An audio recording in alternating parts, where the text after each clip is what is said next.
If you want talk, games, and fun all rolled into one, well, you've come to the right place. This is The Game Show, where host Bradley Clarke and his special guests talk about the world of television game and competition shows. But Bradley's guests aren't here to just talk.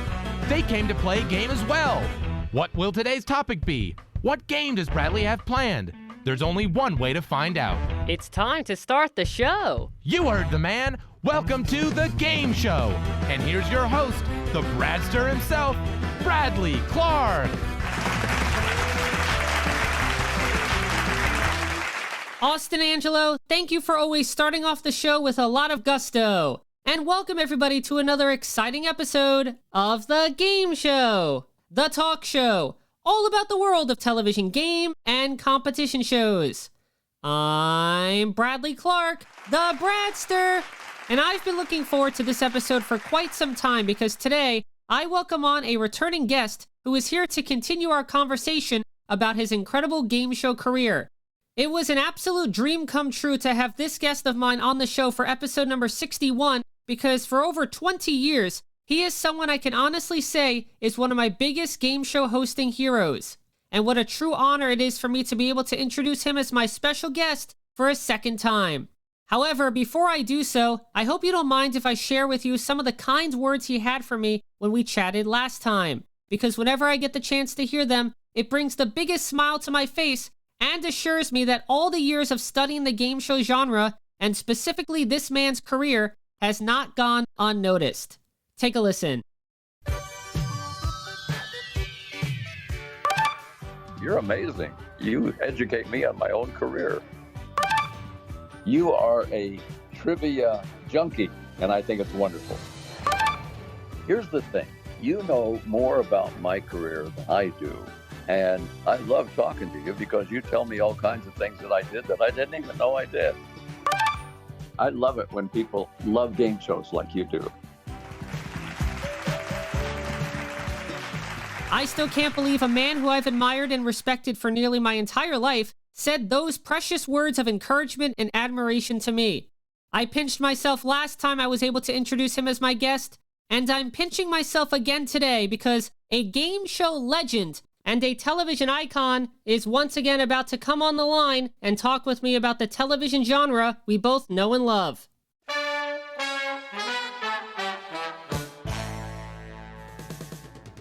Throughout his amazing hosting career, thousands of recently married couples revealed personal secrets about each other in order to win a bedroom set or kitchen appliances on the Newlywed Game.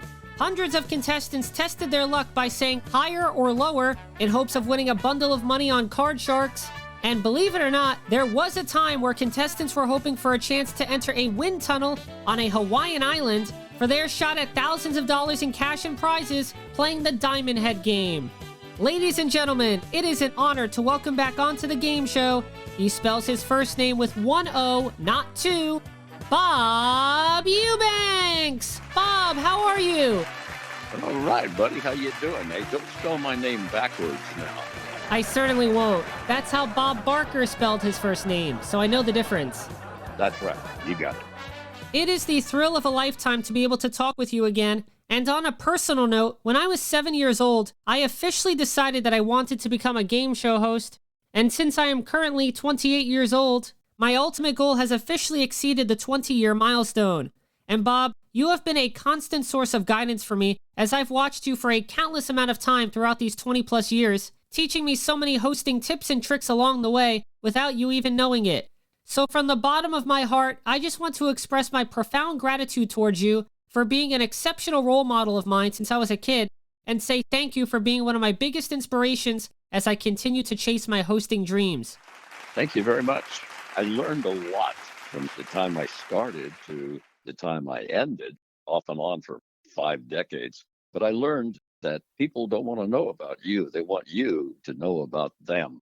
And I really learned, and it really did work for me. If I got a funny answer, I would look at the other couples and see who's going to give me the next one. I could usually tell. So I happen to think, and forgive me for this, that sometimes comedians and actors have a little problem because they don't want anybody else to be funnier than them.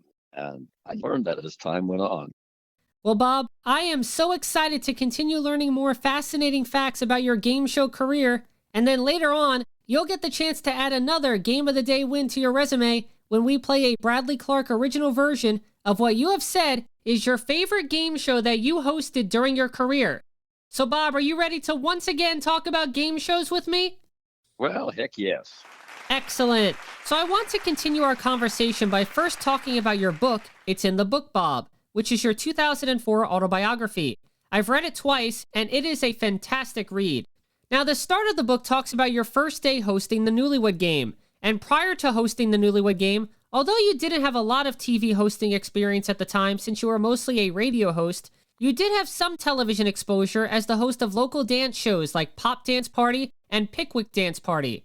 However, you were by no means a famous television presence or a well-known name across the country, which are unfortunately two of the main requirements you need nowadays in order to become a game show host. So Bob, have there ever been any specific times throughout your career when you've taken a moment to cherish the fact that if Chuck Barris hadn't taken a chance on a young disc jockey like yourself, you might have never had the successful television career that you did? Oh, that's very true. I was playing a basketball game for the radio station I was working for, and Bobby Boris Pickett was there. And I said, Bobby, who's your agent? And he said, well, it's Noel Rubeloff. And my friend Charlie O'Donnell said, you can't sign, you have to have credits. So I bet him $5, and I met with Noel Rubeloff, and he said, Chuck Barris has a new show. And he said, you want to go and try it? I said, yeah. I never thought about being a game show host. But fortunately, I went and tried out for it. And as luck would have it, there was a couple on the show that was really funny, and I got credit for it. And they said, you're hired.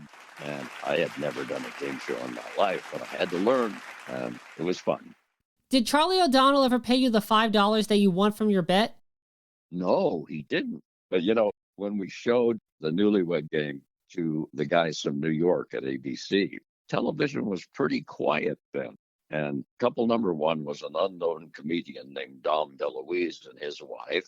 But down at the end, there was this cute little blonde. And I said, what's your favorite nickname for your husband? And she said, Numbnuts. And the ABC boys laughed, went upstairs, and bought the show without a pilot. Well, in a full circle moment, Charlie O'Donnell became the announcer of the new Newlywed Game in 1988, which was the last year you hosted that syndicated run. Brad fact! Today, 4 unpredictable couples will be competing to win on the new Newlywed Game. And now, here's the star of the new Newlywed Game, Bob Eubanks! How are you doing, man? Thank you. Hello, everybody, and welcome to the all-new Newlywed Game. I want you to meet my couples because we have 4 delightful couples who are ready to bare their soul for a toaster or something like that. So during tape days, did Charlie O'Donnell ever talk about the fact that he essentially kick-started your Newlywed Game journey? And how over 20 years later, the two of you are now working together as host and announcer on the Newlywed Game? No, he didn't, but he was always thankful. When I first met Charlie, though, he worked for Dick Clark. He was the announcer on the Dick Clark bandstand shows. And Charlie's a good guy, a really, really nice man. I enjoyed his friendship very much. You mentioned how nervous you were during your first Newlywed Game tape day, and after Chuck Barris told you that you didn't even blink once during your first hosted episode, you said that for the next set of shows, on your podium was a message saying, "Blink, dummy." So by the end of your first tape day, did you have any doubts that maybe game show hosting wasn't the best fit for you? Oh, sure, because I really had a tough time for the first show. But let me tell you why. I was still a disc jockey. And I'm standing in the dressing room and I'm saying, please, God, help me. I don't know what I'm doing here. And there's a knock on the door. And I open the door and here stands 2 guys in suits. And I assume that they're ABC guys here to say, good luck, Bob. And I said, hi there. And the guy said, Bob, you're hereby ordered to appear before the United States government anti-payola committee, and you damn sure better be there. I was served a felony subpoena 30 seconds before I went out to do my first show. But they canceled the subpoena. I hadn't done anything wrong, for God's sakes. But nevertheless, that's why I didn't blink, I guess. And I had trouble with a question, and he said, blink, dummy. And he was right, because I was really nervous. But he let me learn, and I was most appreciative of that. And it was a wonderful run. And I am very fortunate that I worked for Chuck Barris, believe me. I'm so blessed. In 1960, you became one of the 11 10 men at KRLA, which is one of the most famous radio stations in Los Angeles that has produced a lot of great talent over the years. And you worked as the overnight DJ from 12 a.m. to 6 a.m. But the man behind the microphone for the morning slot from 6 a.m. to 9 a.m. was a guy by the name of Wink Martindale. And in the book, you called the late great Wink Martindale one of your earliest mentors. So when Wink began hosting the NBC game show What's That Song in 1964, did he ever suggest that you should try to get a game show hosting job? No, he never did. In fact, he would show up late a lot of times, and I'd have to work for him in the morning at the station. But Wink had his own career, very good career, by the way. And I took over his dance party show, but I was a disc jockey and had no idea I was ever going to be on game shows. I did do some television local, and I opened some young adult nightclubs called the Cinnamon Cinders, and they helped me sign the Beatles because I was buying talent from the agency GAC at the time, and I was a disc jockey on the #1 rock and roll station. So when the Beatles decided to tour America, I was very fortunate. But Brian Epstein, their manager, wanted to play the Hollywood Bowl, and he wanted more money than anybody had ever gotten because Sinatra was making like 15,000, but no, he wanted 25 grand. And I was making $12,500 a year at the radio station. I didn't have 25,000. So I borrowed the money on my house. And the first year I didn't make much money, only made about 4 grand, but I got real smart the second and third year because I went to the radio station. I said, look, Beatles made you #1. Why don't we make it KRLA and Bob Eubanks present? And they said, okay. And I said, and I want 100,000. And they agreed. So the second and third year, I got as much money as the Beatles did. And I happen to believe that the Beatles manager, Brian Epstein, cost them a huge amount of money because he would only let me charge $7 top price. And I sold them out in 3.5 hours, for crying out loud. I think I could have gotten $20 top price, and he didn't have any merchandise. So I really believe he cost them millions of dollars with those two decisions. In the book, you mentioned about being afraid that getting the Newlywed Game job would result in the network wanting to change your name for television purposes, as NBC changed Wink's name to Win Martindale. So I'm curious, did you create any possible stage names just in case the network did want to change your name prior to the Newlywed Game going on the air? No, I never did. I mean, how do you change Bob? Spell it backwards? I never even worried about it, really. I thought about it, but I didn't worry about it. I've just been very fortunate to work for some really nice people throughout the years. But, you know, when I was talking about comedians and actors, I produced Buddy Hackett's You Bet Your Life television show. And I remember we had a lady on the show that could hum and whistle the same song at the same time in harmony. And I'd never seen anything like that in my life. But he brought her to tears. He just couldn't stand for her to be funnier or more entertaining. So I learned a great deal on camera and off camera, really. Well, I think part of the reason for the Newlywed Game's success was that you as the host made sure the questions were properly asked and the show moved along.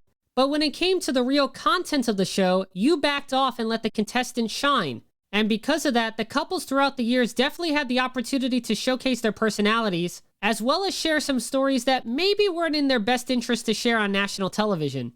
Yes, they did. I remember one time I asked a lady, what's the one thing your husband told you not to talk about?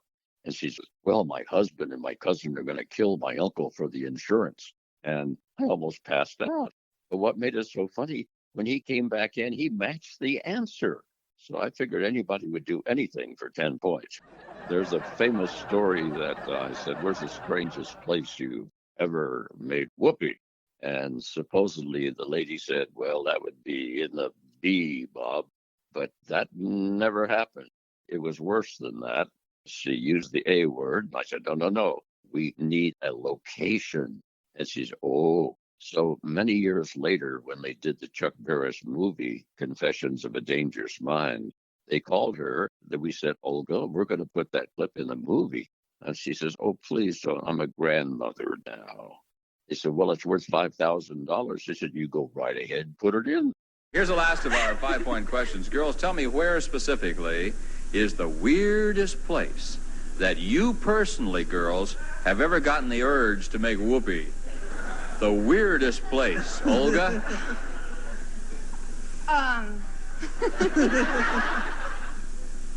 Yes, Olga? Go ahead. Yes, Olga. I'm trying to think. T. Henry, what did you say? Hey, no, don't ask him. He can't help you out at all. No. It's still there. No, what I'm talking about is the weirdest location, the weirdest place. Location. Yeah. I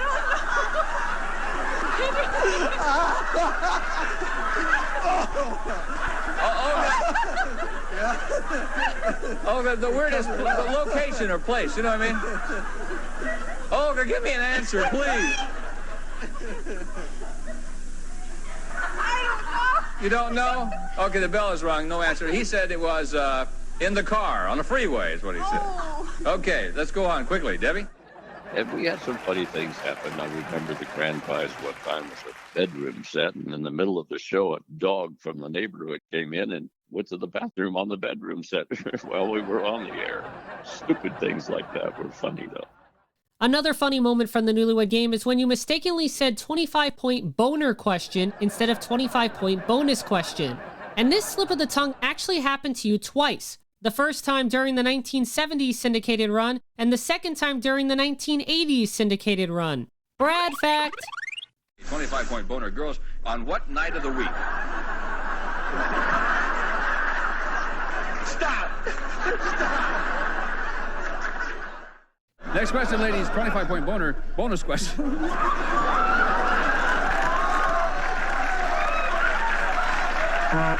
25-point bonus question. Will your husband say that right now in his wallet he has more than $50, less than $50, or exactly $50? Stacy? Less. Less. All right. Carrie? Less. Less. Sandra? More. Dee Dee? We're gonna get one right. Less. Less. All right. Let's get back to the husbands and fair answers of the all-new Newlywed Game right after these messages. Now, in the book, you mentioned how you realized that making mistakes actually made for some of the funniest TV moments. So I'm curious, was the second time that you said 25-point boner a purposeful mistake because it was a great moment years ago, so you figured it would get a laugh now? No. I would never do anything like that on purpose. Good grief, Charlie Brown. Bonus and boner pretty easy to mix up sometimes, and I did. But no, I didn't do anything like that on purpose. In fact, I was very nervous about doing anything like that. I was hoping that network wouldn't cancel us or anything like that. But I had a great time doing the show, and I learned a lot. I have a theory in life that you take what you do and apply it somewhere else. I learned a great deal doing Newlywed Game, and I think I was able to apply that when I did Card Sharks and the other game shows that I did. So I've been very blessed. I really have. Throughout the 60s and 70s, aside from hosting the Newlywed Game, you were a very successful Los Angeles concert promoter who worked with acts like the Beatles, the Rolling Stones, Merle Haggard, and Dolly Parton. You even promoted the Beatles' Hollywood Bowl shows in 1964 and 1965. And 1 month after the Newlywed Game premiered, you promoted the Beatles' Dodger Stadium shows in August of 1966, which to many people would be the ultimate life highlight, but for you, that was only one of your biggest entertainment accomplishments, which definitely proves how legendary and unique your career has been. Well, I'm the only living person to have produced a Beatle concert all 3 years they toured America. And you know what I've done now at this point of my life? I have a show called Backstage with the Beatles. It's a live show I do, and I have a Beatle band on stage with me. And I tell seldom or never before heard stories that lead up to music. And then in the middle of the show, when the band plays Drive My Car, then someone in the audience has a chance to win a brand new car. So we travel that Beatles show, and we do really well with it wherever we go. And it's a lot of fun to do also. Once the Newlywed Game became a hit show and you became associated with being the host of the Newlywed Game, were you worried that musical acts might only view you now as a game show host and not want to hire you as a concert promoter? Especially since a game show host was unfortunately not viewed as a prestigious entertainment profession back then? Oh, absolutely not. In fact, it gave me a lot of opportunity to do promotion. I would call and say, "Hi, this is Bob Eubanks from the Newlywed Game. Hey, I want to talk to you about the Rolling Stones because we have a concert coming." So I used it, if you will, to help me promote the concert business too. And the fortunate thing about a game show is you shoot 5 in a day. And if you shoot 5 every week, then you can do the whole season in pretty close time. So you have a lot of time to do other things. And that was the beauty of the game show. In your book, you talk about the Diamond Head Game, which was a game show that you hosted in 1975, and you describe a story involving the prize of a $40,000 Mercedes-Benz being placed in the Money Volcano, which is the end game of the show, and it was won by the very first contestant that played for it. For the listeners who don't know, the object of the Money Volcano was that the contestant had 15 seconds to catch as many bills and prize slips as they can in a wind tunnel machine and place them in their treasure bag. Then a maximum of 10 bills are pulled out by you, but if a $1 bill appears, the game is over and the contestant loses everything they accumulated up to that point. However, during the reveal of the bills, you would give the contestant opportunities to trade the unknown next bill for guaranteed prizes or an unrevealed prize inside another treasure bag, which means you were basically playing Let's Make a Deal with the contestant and you were acting as Monty Hall.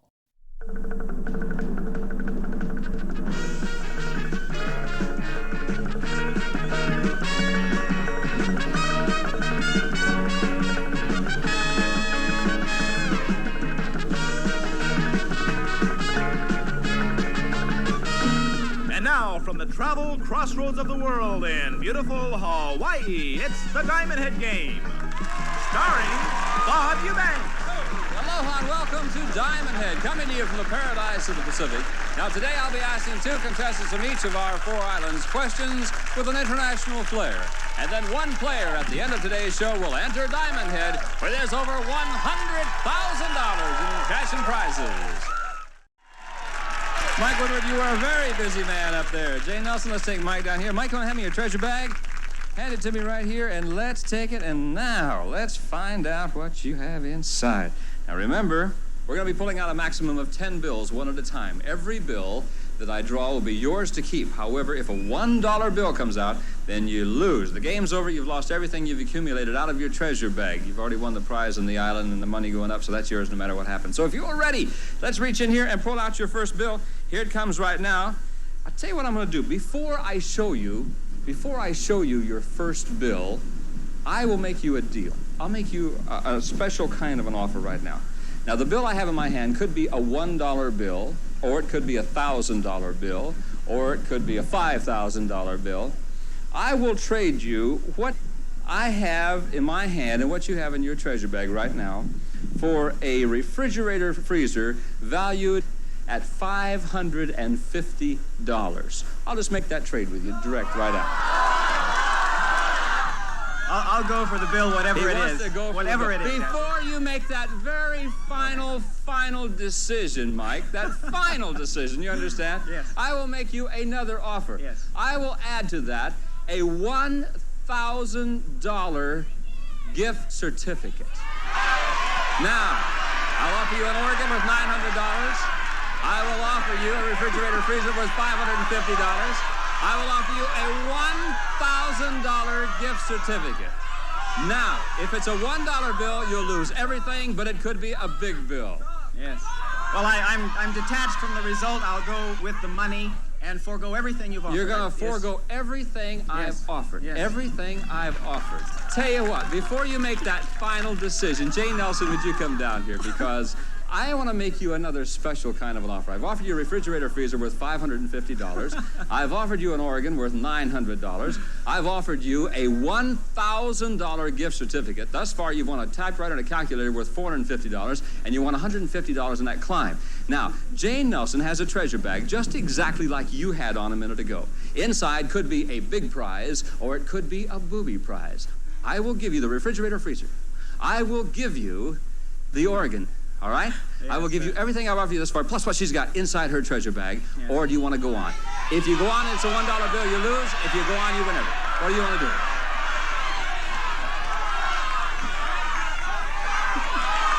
Mike, what do you want to do now? I prefer the money, whatever it is. You want to go with the money, whatever it happens to be. You've just won a Mercedes-Benz, Mike! Mike, you have won a Mercedes-Benz!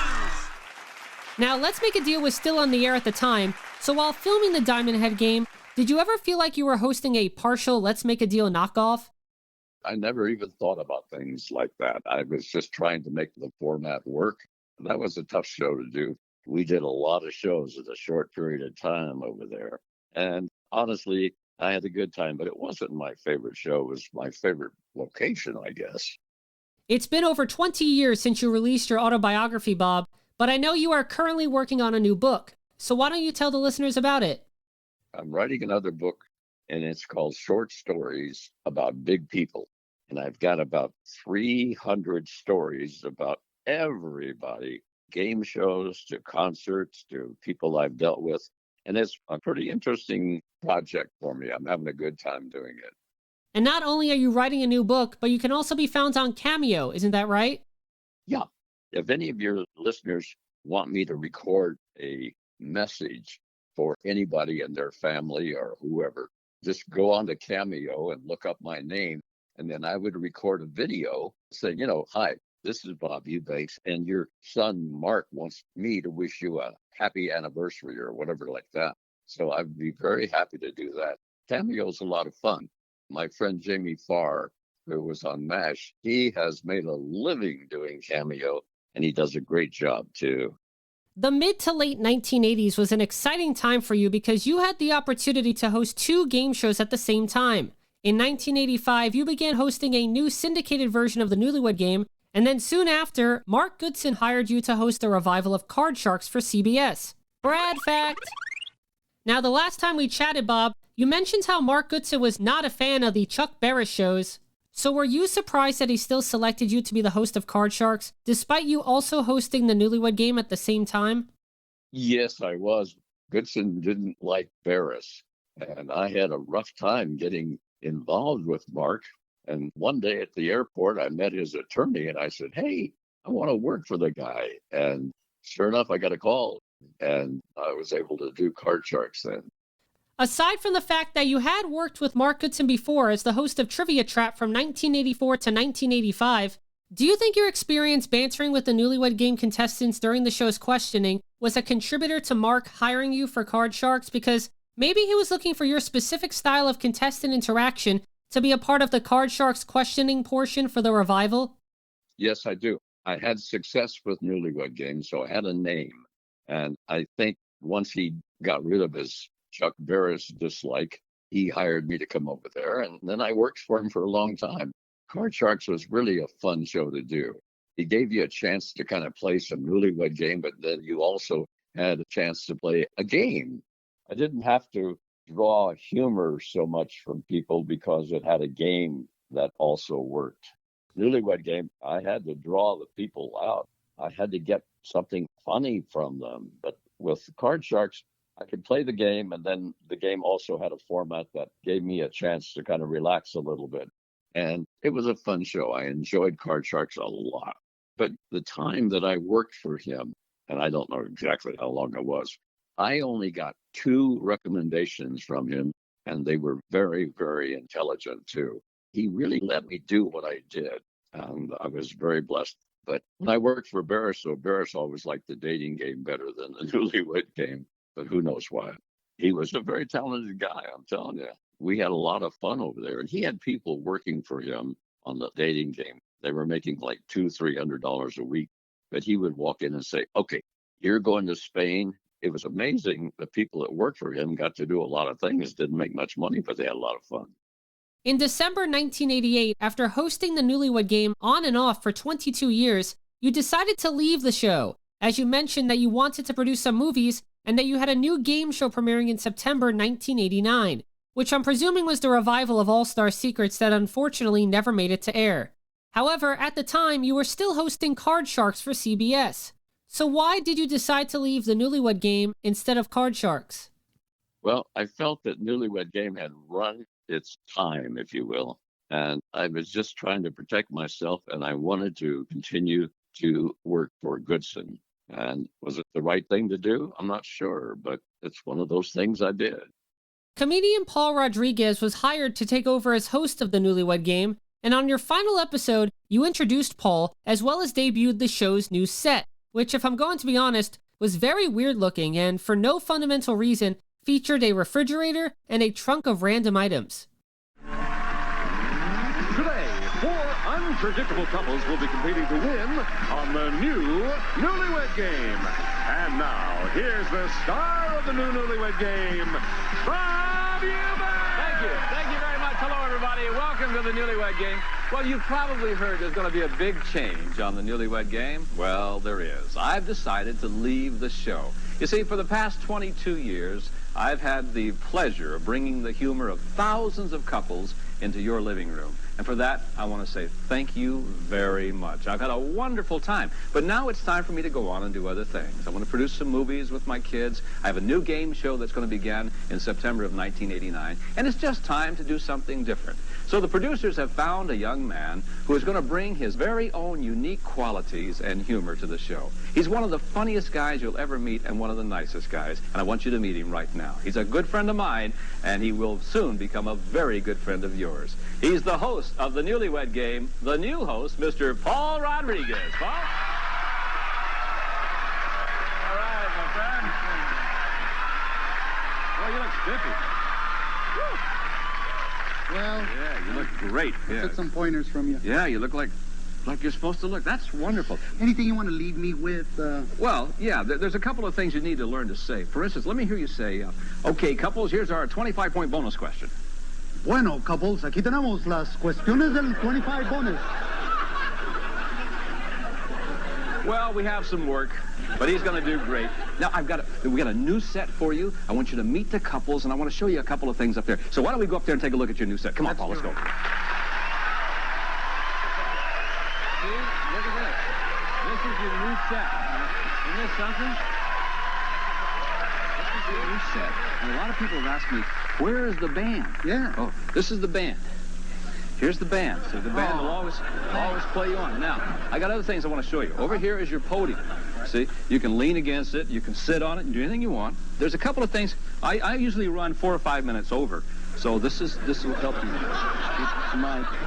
If you happen to get in too deep, you know, I've always used these. Yeah, these or if you meet a girl you don't know that well. That'll work too. Yes.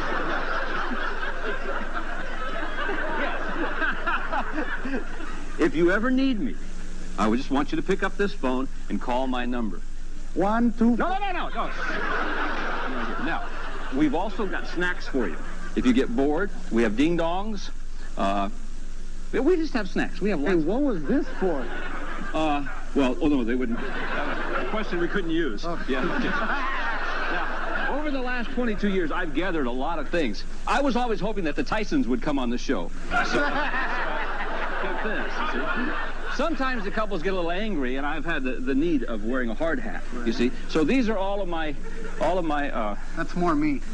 Yeah, that's more you than me. So why don't we put that over here? Anyway, now, there's more. Come over here. I want to show you. Now, I want you to meet the couples, because the couples are really what's important, because you have to ask them questions. You know that part. Okay. Here's what I usually would do. I would say, couple number 1, he's a security agent. She sells stocks and bonds. They've been married 3 months, and they are Alexander and Parveen Porsche. All right. See, that's couple number 1. Couple number 2, he's a media planner. She's a medical biller. They've been married 4 months. This is Matthew and Kelly Hughes. Matthew and Kelly, how are you? You meet Paul? Couple number 3, he's a patent lawyer. Watch those attorneys. Yes. And she sells cars. Watch the used car salesman, too. They've been married 5 months. J.D. and Beth Harriman. That's couple number 3. All right? Now, those are your newlywed couples. This is your podium. That's your phone. Any questions? No. Well, I have some. These are your questions. And what you do now is you're going to have to get rid of the ladies and then ask the questions. And then when the ladies come back, be sure to ask the same 3 questions. Otherwise, no one gets anything right. You understand? Okay. Good luck, my friend. Thank you so much. Okay. Paul Rodriguez, the new host of Newlywed Game. Bye-bye. Here we go.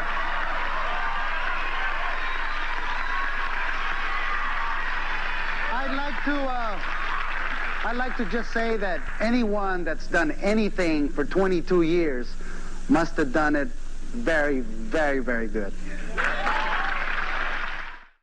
Now, Bob, I'm presuming when you told the producers you were going to leave, they decided that bringing in a young comedian and what they might call modernizing the set would be the best approach of hopefully attracting a new audience. But I'm curious, during your last weeks as host of the Newlywed Game, did you get any vibes that the producing team wanted to make some stylistic changes to the show in hopes that more young people would tune in? Yeah, absolutely. You have to analyze what you're doing. Like, nobody would hire me now to do a game show. So you just have to take what you know and try to apply it in other areas. And that's what I've done with the Beatles show. That's what I do with Cameo. The Newlywed Game was revived in syndication with a new format in 1996 with host Gary Kroeger, but the show didn't do too well in the ratings. So for the following season, the original format was reinstated and you returned to the podium as host. From Hollywood, it's the Newlywed Game. And here are today's newlyweds. Couple number 1, married 3 months, Vivian and Andy Kendall. Couple number 2, married 10 months, Denise and Keith Hyde. Couple number 3, married 2 months, Lene and Christian Dangard. And couple number 4, married 23 months, Teresa and John Payne. And now, here's the star of the Newlywed Game, Bob Eubanks. Thank you. Thank you very much. Hello, everybody. Welcome to the Newlywed Game, and a real special hello to our 4 couples. You guys ready to play this game? Yeah! You've come to the right place, then. We're really happy to have you here. We're going to start off by asking the gentlemen some questions, and in order to do that, we're going to ask our ladies to head off to our soundproof room. So go, ladies. Now, Bob, when you got the call to see if you wanted to host the Newlywed Game again, did the producers assure you that the original format was being brought back, which is why they wanted you to host the show? I just assumed. I didn't think they would change it. The original worked, for crying out loud. And then I did a lot of live shows where I would go out and play a not-so-Newlywed Game to corporations and things of that sort. And what happened, these 2 guys met, and they came up with husbands predict wives, wives predict husbands, and they took it to ABC, and ABC gave it to Chuck Barris, and it worked. It would work today, I think, with the right host. Since our last conversation, Buzzer has added episodes of the Newlywed Game that you hosted from 1997 to 1999 to its lineup. And prior to Buzzer doing this, it had been quite a number of years since any version of the Newlywed Game that you hosted had been rerun. So, Bob, have you watched any of the Newlywed Game episodes on Buzzer? Yeah, I watch it every once in a while, but that's when I was much younger.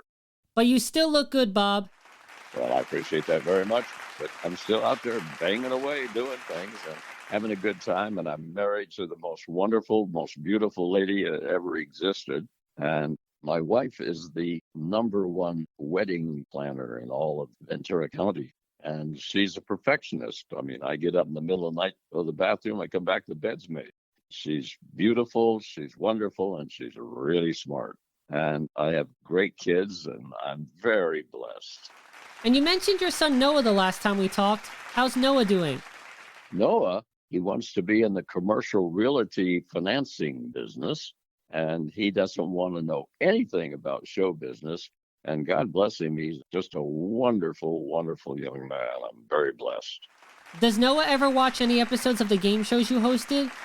I'm not really sure, but like I say, he doesn't want to know about show business. He did take a picture not too long ago of my star on the Walk of Fame and sent it to me. But he's just such a good kid. He's very, very smart, and he doesn't want to know about showbiz. But I have another son who is the #1 stunt driver in the motion picture industry. And then I had a daughter who was a script supervisor, and my oldest son travels with me now.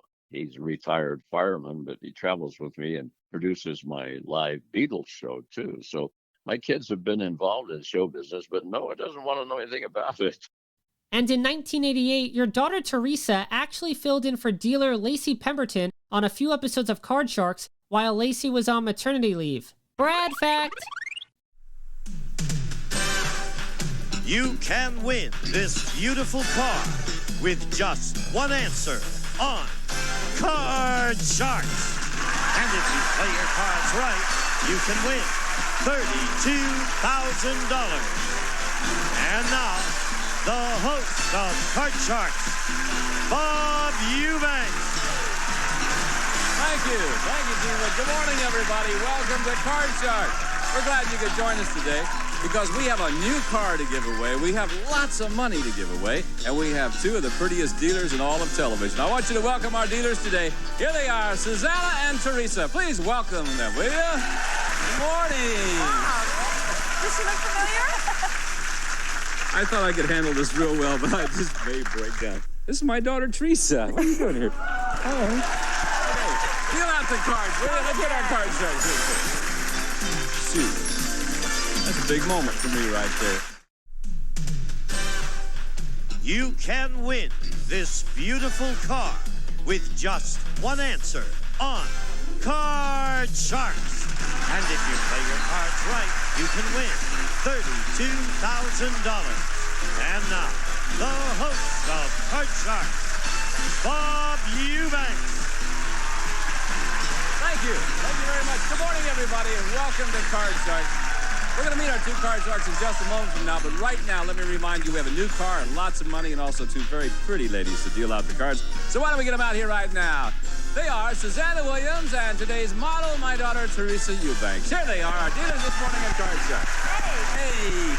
I think we should tell everybody very quickly that if during the week you hear my daughter call me Bum, it's because they couldn't pronounce Bob when they were younger, so all three of them call me Bum, That's right? not why. It is true why. Go deal the cards. Let's get our Card Sharks in here. You can win this sporty Jeep with just one answer on Card Sharks. And if you play your cards right, you can win $32,000. And now, the host of Card Sharks, Bob Eubanks. Thank you. Thank you very much, Gene Wood. Hello, everybody, and welcome to Card Sharks. And let me tell you, do you see a little Jeep? We got a really neat Jeep to give away today. We also have a lot of money, and we have two very lovely dealers. One of them I'm madly in love with, so I want you to meet them right now. Here they are, Susanna Williams, and today's model is my lovely daughter, Teresa Eubanks, and here they are. This is my middle one. I have an older son and a younger son, and this one popped right there in the middle like an Oreo cookie. Next to him. If you would deal them out, we'll get the Card Sharks in here. Come on, Janet and John. You can win this beautiful car with just one answer on Card Sharks. And if you play your cards right, you can win $32,000. And now, the host of Card Sharks, Bob Eubanks. Thank you very much. Good morning, everybody. Welcome to Card Sharks. Hey, you're going to meet our two Card Sharks in just a moment from now. We have a new car to give away, too. Maybe that'll happen today. We'll have some fun anyway during the next half hour. Before we meet our Card Sharks, let's say hi to our two pretty dealers, though. It's been quite a week for me. Our dealers today are Susanna Williams and my daughter, Teresa. End of the week, good? Yeah, I had a great time. You have a good time? I want to thank everybody here for helping me. I had to tell everyone how proud of my father I am and how much I love him. You. Oh, I love you, too. Okay, deal out the cards and all that stuff. Here we go. Our two Card Sharks. Yes, she did. And, well, that's a long story. I won't go into that one. But, yes, she did. And Lacey and Suzanne were really good on Card Sharks, I thought. Another aspect of your career was being a game show producer, as your production company, Hill Eubanks Productions, produced The Guinness Game from 1979 to 1980, a revival of You Bet Your Life with host Buddy Hackett from 1980 to 1981, and a game show that you hosted for ABC in 1979 called All-Star Secrets. In the next 30 minutes, you'll see this man attempt to do a record number of 360-degree spins inside a 10-foot tunnel while on roller skates. And James Clayton from Lakeland, Florida, will attempt to balance and flip a cane a record number of times on his foot. And Dean Ferrandini, a professional stuntman, will attempt to spin a canoe faster than any other man before him in only 4.5 feet of water. You'll see all this and more today on The Guinness Game.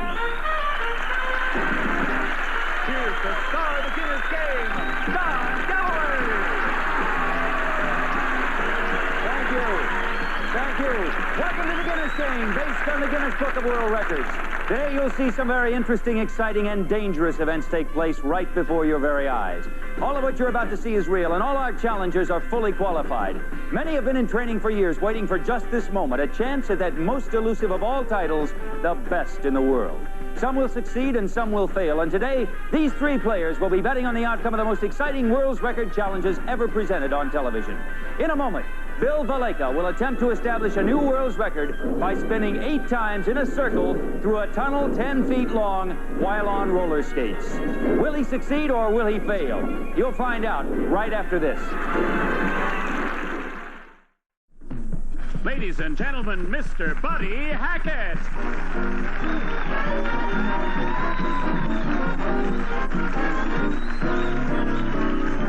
So, this is the same crowd, you see. A few people are looking at home. It's another day to you, but it's the same day to me as the one you might have seen, because they don't show them in sequence. They show them anytime. So now I told a joke the first show, and then the producers said to Mr. Bob Eubanks, and Mike Hill, they said, that's not a good joke. I said, but the studio audience laughed like anything. He said, well, the studio audience don't know what the people like.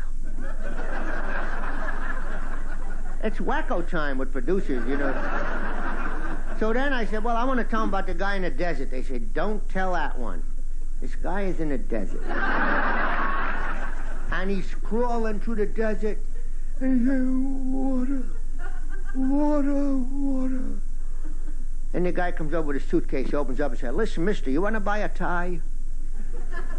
He said, water, please, water. He said, $5 a tie, all silk, foulard. Water. Sorry, I see you in trouble. 3 for $10. Water, please. He said, all right, I see you don't want to buy no ties. All right, you'll crawl on the floor like you're crawling, go straight in the sand, quarter mile, you'll come to a cafe, they got water. And he gets to the cafe, he says, water. The guy says, you can't come in without a tie.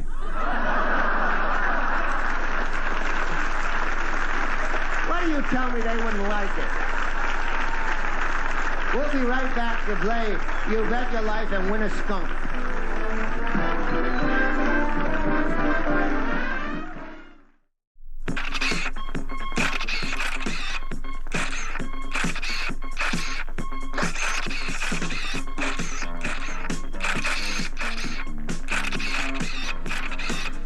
Well, because one of the stars you've just seen accepted a dare, they ended up with the nickname of Stinky. Now, who do you think that is? Is it the poetic Nipsey Russell, the passionate Abby Lane, the protruding Jamie Farr, the provocative Lynn Redgrave, or the unpredictable Billy Crystal? We'll find out who Stinky is when these three contestants meet our stars face to face today on All Star Secrets. And now, here's the host of All Star Secrets, Bob Eubanks. Thank you. Thank you very much. Welcome to All Star Secrets. We have a great panel of celebrities today. Before we get going with our game, I'm as anxious to find out as I know you are, which one of these stars over here has the nickname of Stinky? Let's find out right now. It's Nipsey Russell. Yeah. For a short time when I was a Boy Scout in Atlanta, Georgia with Troop 91, I was competing with a good athlete in our troop in a long-distance jump. We were jumping over a sewage creek, and he made it, and I didn't, and they called me the name Stinky Bill. However, they used a more affirmative term. I can imagine that they did. All right. Those are the kind of surprising secrets you're going to hear revealed by our stars today. Now, we've got three contestants who will decide who today's secrets are all about. We'll meet them in just a moment. First, we're going to pause for a couple of words, and we'll be right back, all right? Now, at the time, Bob, you had been a game show host for over a decade, but once you became familiar with the game show industry, was it always a goal of yours to evolve into a game show producer? Well, I saw what Barris was doing and the money he was making. And I had a friend who worked for Barris, Michael Hill. And so he and I formed the Hill Eubanks group, and we produced some game shows. It was not my favorite thing to do, but it was okay. This might be another moment where I'm teaching you something about your career that you may have forgotten, but in 1989, You actually auditioned for the hosting role of Wheel of Fortune when the daytime version was picked up by CBS, but Bob Goen ended up getting the job. Brad fact! However, you had just finished hosting Card Sharks for CBS, so did you think you were going to get the Wheel of Fortune job since you were recently part of the CBS game show lineup? No, I never thought about things like that. I just took it as it came. I would try for things. If it worked, wonderful. If it didn't, that's okay too. I always feel that if I don't get something, then I'll get something else. And God was on my side. Well, that's certainly an aspect of the entertainment industry. Sometimes you don't end up getting a role you audition for, and sometimes you are fortunately chosen to host what would become a long-lasting, beloved game show. It sure is. Over the years, you've actually appeared on various game shows as a celebrity player, including being on the Magnificent MCs team during the Family Feud TV Hosts Week of Specials in 1983. You were on a team with Bill Cullen, Nipsey Russell, Betty White, and Jim Perry, and feuded against the team of Heavenly Hosts, which were Peter Marshall, Leslie Uggams, Burt Parks, Tom Kennedy, and Jim Lang. It's time for the Family Feud Battle of the Television Hosts. Introducing the Heavenly Hosts, Jim Lang, Peter Marshall, Leslie Uggams, Burt Parks, and Tom Kennedy. And now, the magnificent MC, Bob Eubanks, Betty White, Jim Perry, Bill Cullen, and Nipsey Russell. Let's start the Family Feud Battle of the Television Hosts with a star of Family Feud, Richard Golson.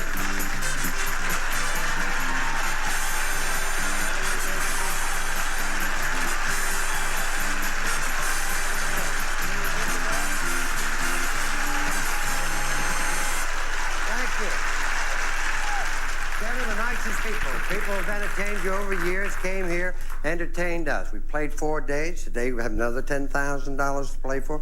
They're playing for charity, and they're absolutely sensational. Heavenly Hosts are playing for the Children's Village and the City of Hope. They've won $10,648. I congratulate them. And the magnificent MC playing for the United Negro College Fund and the Special Olympics. They've won $22,414. Yes, sir.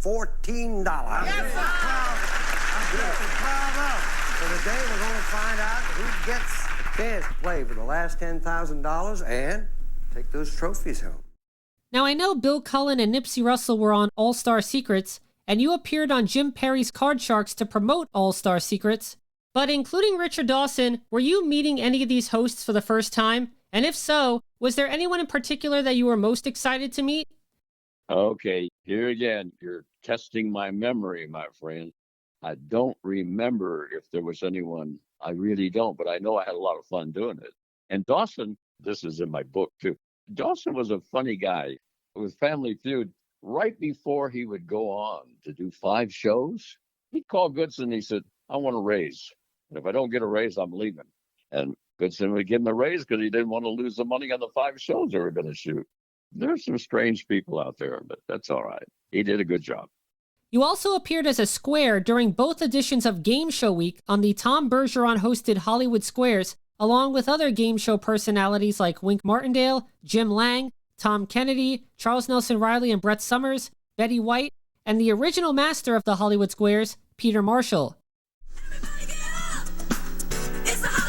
From the celebrity capital of the world, it's Hollywood Squares Game Show Week, starring Bob Eubanks, Jim Lang, Wink Martindale, Chuck Woolery, Charles Nelson Riley and Brett Summers, Jimmy Walker,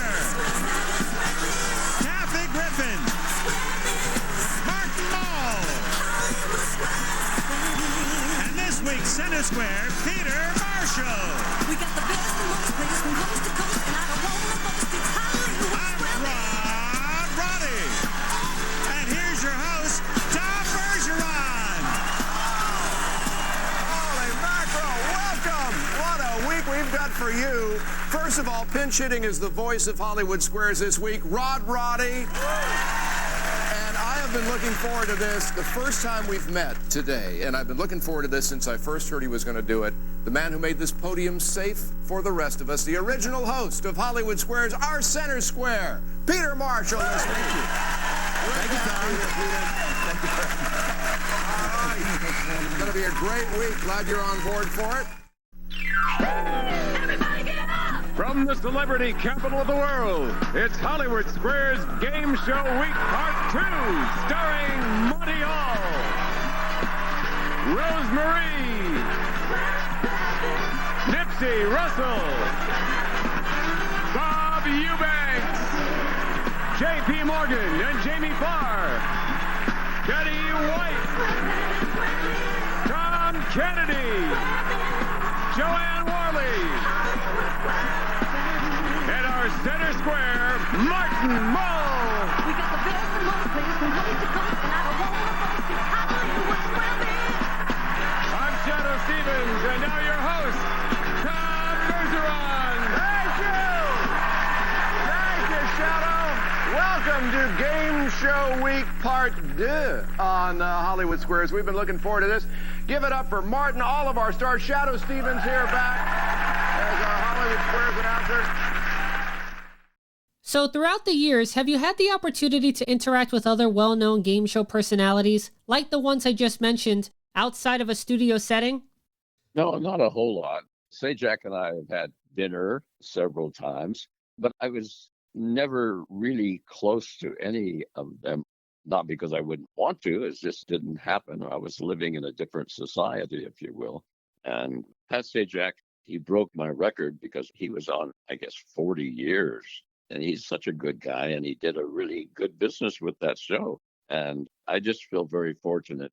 One time, the television magazine voted me as one of the top 5 game show hosts of all time, which I thought was kind of weird. But anyway, I've been very blessed, and I've had a great time and really enjoyed my career. And Pat was the last of the classic game show hosts still on our television screens daily. So now that Pat has retired, we unfortunately have no more hosts representing the golden age of game shows, which truly is a loss for the game show industry and the history of game shows as a whole, since now we are mostly subjected to celebrity hosts who might not fully appreciate the art of game show hosting. Yes, amen. And he's done a really wonderful job. And here again, he stayed out of the way of the contestant and the format. He just made it work. And that, I believe, is the answer to the whole thing. And your most recent game show appearance as a celebrity player was in 2006, when you appeared as a mob member, along with Wink Martindale, on an episode of the NBC game show 1 vs. 100. And I would say besides the Diamond Head game, the game shows you've hosted haven't had any elaborate sets, but 1 vs. 100 centered around a giant structure that contains 100 individuals playing the game. Okay, this game is simple. Either you will win or they will win. Let's meet the mob your faces tonight, okay? Right. In addition to the 25 people from the last game who survived and were invited back, we have the legendary game show host Bob Eubanks and Wink Martindale.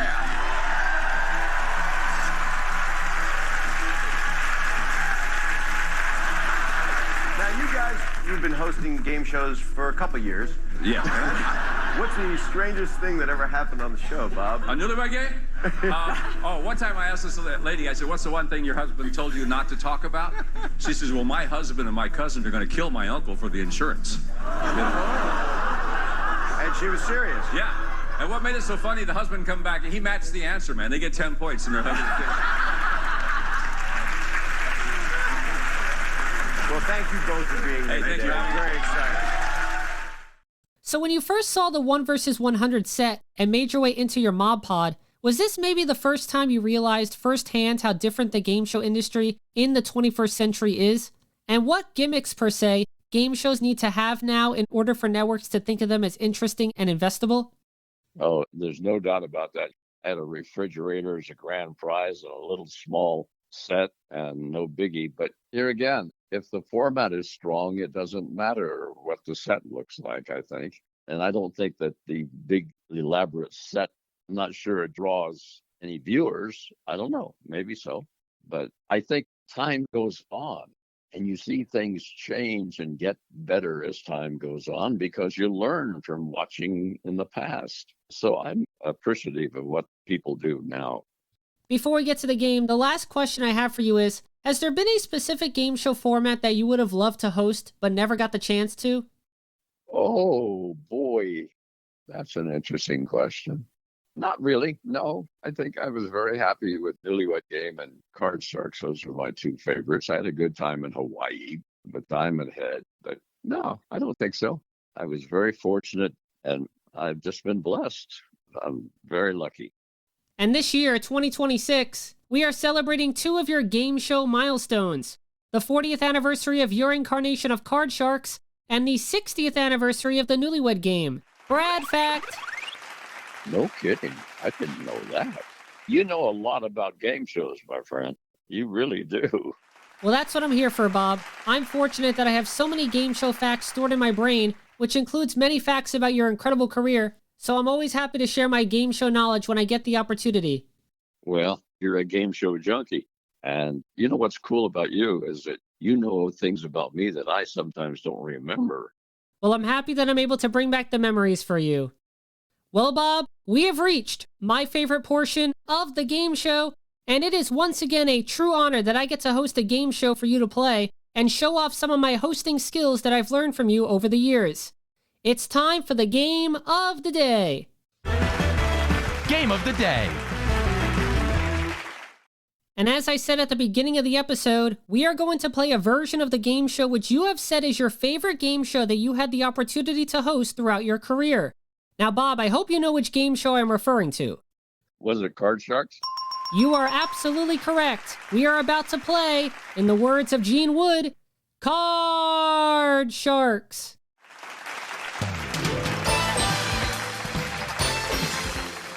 Card Sharks.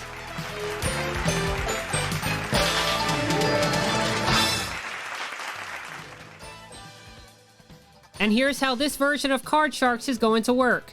Just like on the show, the object of the game is to work your way across the board, predicting if the next card is higher or lower than the one preceding it. The board consists of 5 cards, including your base card, which essentially means you need 4 correct predictions to win. However, before playing the cards, you're first going to face a high-low toss-up question. But the toss-up questions are going to be played a bit differently since you're the only contestant. I'm going to read you a high-low toss-up question that actually appeared on an episode of Card Sharks that you hosted between 1986 and 1989. I'll then give you the number that the contestant gave when they answered the question on the show. Your job, Bob, is to predict whether the actual number is higher or lower than the answer the contestant gave. Now, whether you are correct or incorrect, you'll still get to play your cards. However, if you are correct, you'll have the opportunity to change your base card. We'll play up to 3 rounds, and Bob, if you can win 2 out of the 3 rounds, you will win this game of Card Sharks and become a 2-time Game of the Day champion. So Bob, those are all the rules. Are you ready to play your cards right and win a game that you first hosted 40 years ago? Yes. Then let's play Card Sharks.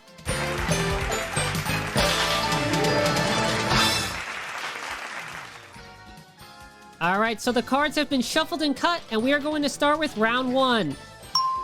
The first 5 cards off the top of the deck are going onto the board, and this is your first question. 100 single women were surveyed and asked, have you ever proposed marriage to a man? How many women said yes, they have proposed marriage to a man? Now, Bob, the contestant answered 40. Is the actual number higher or lower than 40? I think it's lower. You're saying lower than 40. The actual number of single women who have proposed marriage to a man is 10. So you're right, it was lower. Whee! And a little Brad fact for you, Bob. This was the first high-low question asked on the first episode of Card Sharks hosted by you that aired on January 6th, 1986. Brad fact. You know the object of our game is to work your way across the board by predicting whether each card is higher or lower than the one preceding it. But before you can begin calling off high-low cards, you must win our high-low question. And the first question is going to go to Daryl. So good luck to you, both of you, Daryl. It couldn't be twins, could it? We hope not. I bet we do. You're not kidding. We don't know yet. Here's your first question. Daryl, we surveyed 100 single women, and we asked them, have you ever proposed marriage to a man? Now, how many women said that they have proposed marriage to a man? Well, I know a lot of my girlfriends have been much more forward now. They're asking guys out, and they may even ask them to marry them, but I don't think it would be very high. I'd have to say, sort of moderate, maybe 40 out of 100. So women are more aggressive today, aren't they? Yeah, more aggressive. I think it's great, too. Yeah. I like that. All right, so you say 40 out of 100 women have actually proposed marriage to a man. Mitch, do you think the actual number is going to be higher or lower than that? Well, I know this is liberated times, but I don't think most women have the nerve to ask, so I would say it's a little low. It's lower. Have you ever had a fair ask you to get out or married? No. Never have? No, I've been lucky. Oh. All right. Well, if the answer is lower, you get the first shot at the cards, but if the answer is higher, then Daryl will get the first chance. The actual number of single women who have proposed marriage to a man is 10. Yes, it's lower, and that means Mitch, you get to see the cards first. All right. All right, let's take a look at your base card. It is a 10. But by answering the question correctly, you do have the right to change it. So do you want to change the 10, Bob? No. You're going to keep the 10, okay. Higher or lower? Lower. Lower than a 10, it's a 9. Do you want to freeze? No. Okay, let's go lower. Lower than a 9, it's a 3. Higher or lower than a 3, Bob? Higher, lower than 3. Let's go higher. Higher than a 3, it's a 6. You're one card away from winning this round. Higher or lower than a 6? Higher. In order to win round number 1, higher than a 6. It's a jack, you got it! Whee! So Bob, you are halfway to a Card Sharks victory, and let's get straight into round 2. I have just dealt out the next 5 cards off the top of the deck, and here comes question 1 of round 2. 100 child psychiatrists were surveyed and asked, generally speaking, should the 16-year-old child of divorcing parents be able to choose which parent to live with? How many child psychiatrists said the 16-year-old should be able to choose? And the contestant on the show said 52, so is the actual number higher or lower than 52? I think it's higher. You think it's higher than 52. The actual number of child psychiatrists who said a 16-year-old should be able to choose which parent to live with is 89, so you are correct again. Well, good. And here's another Brad fact for you, Bob. This was the last high-low question asked on the last episode of Card Sharks hosted by you that aired on March 31st, 1989. Brad fact. Ray, this is for you. You have children? Yes, I do, Bob. I have 4, 3 boys and a girl. Oh, my goodness. Well, we surveyed 100 child psychiatrists, and we asked them, generally speaking, should the 16-year-old child of divorcing parents be able to choose which parent to live with? How many child psychiatrists said the 16-year-old should be able to choose? Bob, I think that's going to be a relatively medium-sized number. What do you consider a medium-sized number? Halfway, maybe 52 out of 100. 52 out of 100 child psychiatrists said the 16-year-old should be able to choose. Let me check with the lady who used to be 16. I think it would have to be a lower number. I think at 16, it's kind of in the middle. They still kind of don't know. I think it'd have to be lower. Well, let's see if it is. It's a serious question. I can't have fun with it. The actual number of child psychiatrists who said a 16-year-old should be able to choose which parent to live with is 89. Not lower, much higher. 89. Yeah. All right, let's take a look at your base card, which you can change. It's an ace! Lower. Lower than an ace? It's an 8.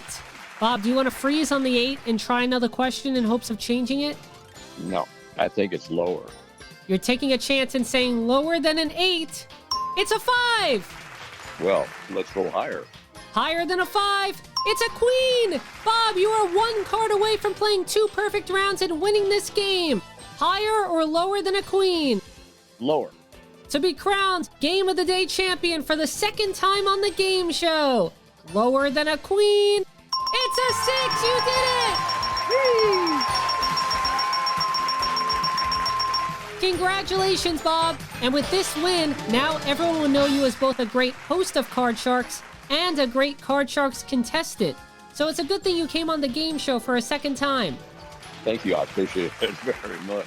And I appreciate you having me on your show, too. It was my pleasure. And that was the game of the day, Card Sharks.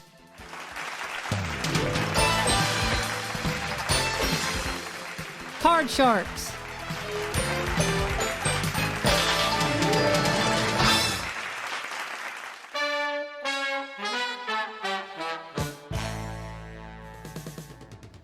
Well, Bob, I was incredibly honored that I had the opportunity to chat with you last time, but getting the chance to talk with you about your game show career for a second time truly makes me feel like the luckiest person alive. So thank you so much for joining me again on the game show. Well, for sure, you've done a wonderful job. I enjoyed being on your show, and I urge your audience, if they want me to record something for somebody special, to log on to Cameo and look up the name Bob Eubanks, and I'll record something for them. And then I have the new book coming out, Short Stories About Big People. And I've got a lot of stories that are fun and interesting, and I don't want to hurt anybody's feelings, but I tell the truth. And then I'll probably take that book and do speeches where I can go before an audience and tell short stories about big people. And here again, taking what you know how to do and what you've done and turning it into something. And that's what I plan to do. And I have a live Beatles show that I travel, so I'm pretty busy. Well, I'm so excited for your new book to come out, and once it's released, if you would like to join me again on the game show to talk more about it, feel free to let me know, as you always have an open invitation to be my guest. Well, thank you very much. I really appreciate it, Brad. You're very welcome. Thank you for this enjoyable conversation, and I look forward to hopefully having you join me for a third time in the near future. Well, I'm glad you enjoyed it, and call me whenever you need me, my friend. I certainly will, and thank you for helping me continue to spread my joy of game show knowledge. One day I hope you can watch me on TV host a game show, but for now, I'm truly honored that I had the opportunity to talk with you for a second time. Well, you do a good job on interviewing, so just hang in there, pal. I will indeed. All right, Bob, thank you again, and all the best to you and your family. Okay, thank you very much. Bye-bye. Bye-bye.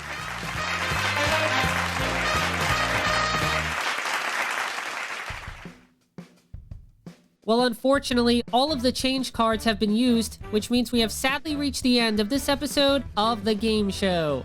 My thanks once again to game show hosting legend Bob Eubanks for joining me as my special guest for a second time. Now, if you want to listen to Bob's first appearance on The Game Show, or listen to other episodes of The Game Show featuring game show hosting legends like Wink Martindale, Todd Newton, David Ruprecht, Markel Wahlberg, and Pat Finn, check out The Game Show starring Bradley Clarke on YouTube, Spotify, Apple Podcasts, and wherever else you get your podcasts. And please remember to like, follow, and subscribe. Plus, don't forget to like The Game Show starring Bradley Clarke on Facebook and follow The Game Show starring Bradley Clarke on Twitter using the handle @TheGameShowBC and hashtag #TheGameShow. And of course, be sure to tune in next time for another exciting episode of The Talk Show, all about the world of television game and competition shows, The Game Show. I'm Bradley Clarke, the Bradster, saying thank you to all my hosting heroes for inspiring me since I was a kid, and a big thanks to everyone listening today. I hope you had as much fun as I had and learned something along the way as well. Bye for now. This edition of The Game Show was created and produced by Bradley Clarke. This is Austin Angelo speaking.